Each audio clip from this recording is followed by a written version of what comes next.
Sabi nga nila, looking good is the best revenge. Iniwan ka na, tapos makikita ka, buhol-buhol ang buhok mo, may putik. Naging babaeng putik ka dahil lang iniwan ka ng boyfriend. Di lalong sasabihin nung naiwan sa, salamat, iniwan ko siya, tama talaga ako.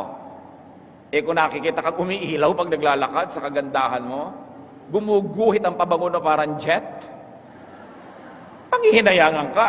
So, kahit hindi ka na interesado makipagbalikan, panghinayangan ka man lang, nakaganti-ganti ka.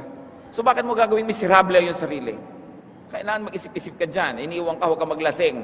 Nakakawala yan ng poise. Yung magda-drugs ka, lalaslasin mo ang sarili mo, tapos hindi naman nagtagumpay, nagkapeklat ka pa. So, bakit mo gagawin yun? Pasasayahin mo sila. Dapat ko iniiwan ka, pag nakita ka, pwede mo sabihin, see what you're missing?